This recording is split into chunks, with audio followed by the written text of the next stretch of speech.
This news is brought to you by Cherupuzha cooperative hospital. കുറഞ്ഞ ചെലവിൽ മെച്ചപ്പെട്ട ചികിത്സ. പ്രളയം കനത്ത നാശം വിതച്ച ചെറുപുഴ പഞ്ചായത്തിലെ അടിയന്തര പുനരധിവാസ പ്രവർത്തനങ്ങൾ വിലയിരുത്താൻ അവലോകന യോഗം ചേർന്നു.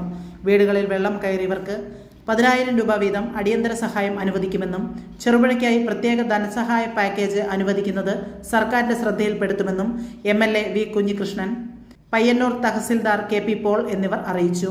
MLAയുടെ അധ്യക്ഷതയിലായിരുന്നു യോഗം. പഞ്ചായത്തിലെ 10 വാർഡുകളെയാണ് പ്രളയം രൂക്ഷമായി ബാധിച്ചത്. പ്രളയബാധിതർക്ക് സഹായം ലഭിക്കുന്നതിനായി പഞ്ചായത്തിൽ വെള്ളക്കടലാസിൽ അപേക്ഷ നൽകിയാൽ മതിയെന്നും ഉദ്യോഗസ്ഥർ നേരിട്ടെത്തി തുടർ നടപടികൾ സ്വീകരിക്കുമെന്നും MLA വ്യക്തമാക്കി. ക്യാമ്പുകളിൽ നിന്ന് വീട്ടിലേക്ക് മടങ്ങുന്നവർക്ക് ആവശ്യമായ സൗകര്യങ്ങൾ ഒരുക്കും. കുടിവെള്ള ലഭ്യത ഉറപ്പാക്കുന്നതിനൊപ്പം കിണറുകൾ ശുചീകരിക്കാനും നടപടികൾ സ്വീകരിക്കും. തകർന്ന റോഡുകൾ അടിയന്തരമായി ഗതാഗത യോഗ്യമാക്കാനും തടസ്സപ്പെട്ട വൈദ്യുതി ബന്ധം പുനഃസ്ഥാപിക്കാനും ബന്ധപ്പെട്ട വകുപ്പുകൾക്ക് നിർദ്ദേശം നൽകി.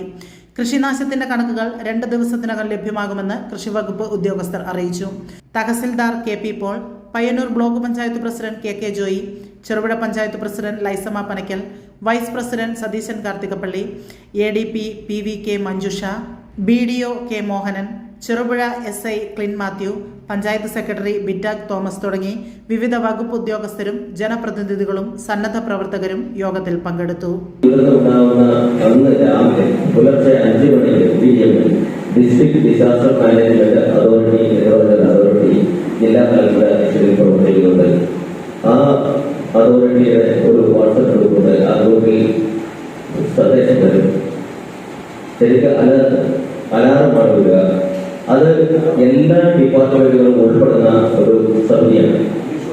റവന്യൂ, പഞ്ചായത്ത്, വൈദ്യുതി, മൃഗസംരക്ഷണ വകുപ്പ്, ആരോഗ്യം, പോലീസ്, ഫയർ റെസ്ക്യൂ, അതുപോലെ ജനങ്ങളെ ബാധിക്കുന്ന എല്ലാ മേഖലകളും എല്ലാ ഡിപ്പാർട്ട്മെന്റും ഉൾപ്പെടുന്ന ജനങ്ങളുമായി ബന്ധപ്പെട്ട എല്ലാ ഡിപ്പാർട്ട്മെന്റുകളും ഉൾപ്പെടുന്ന ഒരു സമിതിയാണ്. അപ്പോൾ രാവിലെ തന്നെ ഞങ്ങൾക്ക് പുലർച്ചെ 5 മണി അലർട്ട് ലഭിക്കുകയും ആ അലർട്ട് അതേപോലെ തന്നെ വില്ലേജ് ഓഫീസർമാർ ഓരോ ഡിപ്പാർട്ട്മെന്റിനും അതിന് താഴെ തട്ടിലേക്ക് അറിയിക്കുന്നതിന് അതിന്റെ സംവിധാനമുണ്ട്. ഇതുകൊണ്ടുണ്ട് ആ ഒരു സിറ്റുവേഷനിലാണ് ഞാൻ ഉദ്ദേശിക്കുന്നത്. അപ്പോൾ തിരികെ പോകുന്നവർ ഏത് രീതിയിൽ വീട്ടിലേക്ക് പോകും എന്നുള്ളത് വളരെ പ്രസക്തമായ ഒരു ചോദ്യം തന്നെയാണ്. അതിന് നമ്മുടെ നിലവിലുള്ള സംവിധാനങ്ങളിൽ യാതൊരു മാർഗങ്ങളുമില്ല. അതിനാണ് ജനകീയ തലത്തിലുള്ള ഇടപെടലുകളും കാര്യങ്ങളും ഉണ്ടാകുന്നത്. പക്ഷെ ഇപ്പോൾ വേറൊരു കാര്യം എനിക്ക് പറയാനുള്ളത്, നമ്മൾ നാശനഷ്ടം പരിഹരിക്കുന്നതിനുള്ള ചില നടപടികൾ പിന്നീട് അതിനെപ്പറ്റി പറയുന്നത്. നാശനഷ്ടം സംഭവിക്കപ്പെടുന്നവർ അത് അക്ഷയ മുഖേന അതിനൊരു പോർട്ടലുണ്ട്. ആ പോർട്ടലിൽ അപേക്ഷ സമർപ്പിക്കാറുണ്ട്.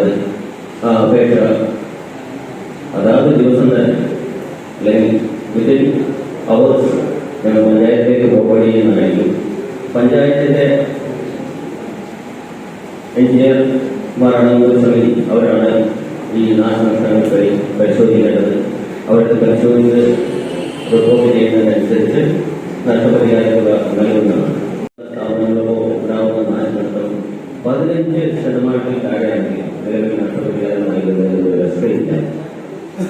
ഇപ്പോൾ വരുന്ന സമയത്ത് എന്നാൽ എനിക്ക് മനസ്സിലാക്കാൻ കഴിയുന്നത്, ഇന്നലെ ബഹുമാനപ്പെട്ട ജില്ലാ കളക്ടർ ഇവിടെ അതുപോലെ ബഹുമാനപ്പെട്ട MLA MP എന്നിവരെല്ലാം ഈ ദുരിതബാധിത പ്രദേശം സന്ദർശിച്ചിട്ടുണ്ട്.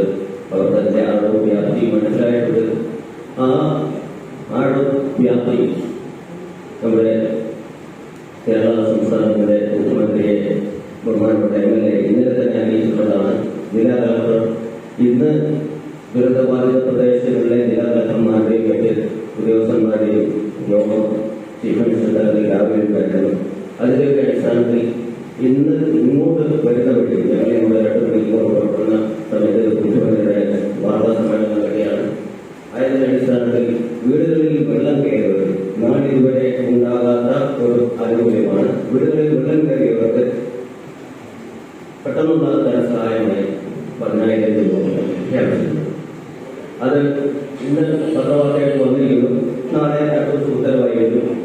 അപ്പോൾ നാം അഭിമുഖീകരിക്കുന്ന ഒരു പ്രധാന വിഷയം പരിഹരിക്കപ്പെടുകയാണ്. സഹായത്തെ പറ്റിയാണ് അദ്ദേഹം ജില്ലാ ഭരണകൂടം അന്ന് തന്നെ എല്ലാ വിഷയങ്ങളും അതിൽ ചർച്ച ചെയ്യുന്നത് പാരാലിസ്ക്യൂ ആണ് അതിൻ്റെ രക്ഷാപ്രവർത്തനത്തിന് നേതൃത്വം നൽകുന്നത്. ഞങ്ങൾ അവരുടെ പരിമിതികളെ പറ്റി വിലയിരുത്തുകയും അവരുടെ കാര്യങ്ങൾ അന്വേഷിക്കുകയും നിരന്തരമായി അന്വേഷിക്കുകയും ചെയ്യുന്നത് അവർ പറഞ്ഞത് ഈ മുൻകൂട്ടി കൊടുക്കുന്ന തുറയിൽ പെട്ടെന്ന് ചെയ്യാൻ സാധ്യമല്ല. ഇല്ലല്ലോ, സ്കൂബ ഡൈവേഴ്സ് പുറമെ ഞങ്ങൾ ആലോചിച്ചിരുന്നു. അതുപോലെ തന്നെ നാഷണൽ ഡിസാസ്റ്റർ മാനേജ്മെന്റിന്റെ നീന്തൽ വിദഗ്ധരെ എത്തിക്കുന്നതിനെ പറ്റി ആലോചിച്ചിരുന്നു. പക്ഷേ ഇവർ തന്നെ ഇപ്പോൾ നമുക്ക് തിരുവനന്തപുരം സ്വദേശിയാണ്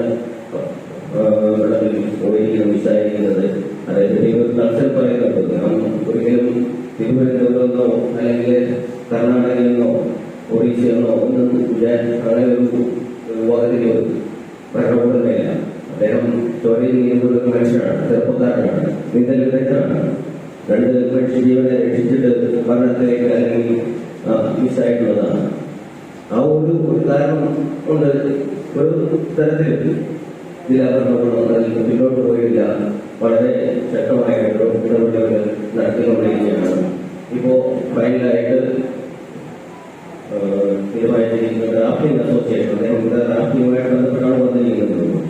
അല്ലാതെ അല്ലെങ്കിൽ സംസ്ഥാനം നൽകുന്ന റാഫ്റ്റിംഗ് അസോസിയേഷനുമായി ബന്ധപ്പെട്ട് വിദഗ്ധന്മാരെ അതുപോലെ ഉപകരണങ്ങൾ എത്തിക്കുന്ന സംവിധാനം ഇപ്പോൾ ജില്ലാ ഭരണകൂടം ചെയ്തുകൊണ്ടിരിക്കുകയാണ്. മലയോരത്തിന്റെ മണ്ണിൽ ആതുര ശുശ്രൂഷ രംഗത്ത് സഹകരണ മേഖലയുടെ നിറച്ചാർത്ത് ചെറുപുഴ കോപ്പറേറ്റീവ് ഹോസ്പിറ്റൽ.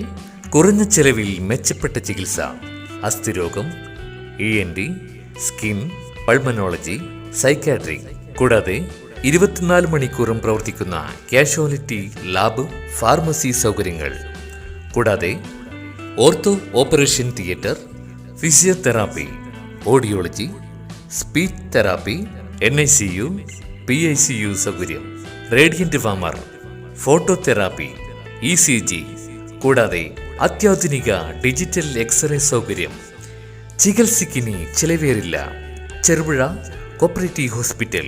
കൂടുതൽ വിവരങ്ങൾക്കും ടോക്കൺ ബുക്കിങ്ങിനുമായി ബന്ധപ്പെടുക 04985 242 140, മൊബൈൽ 6238 064141.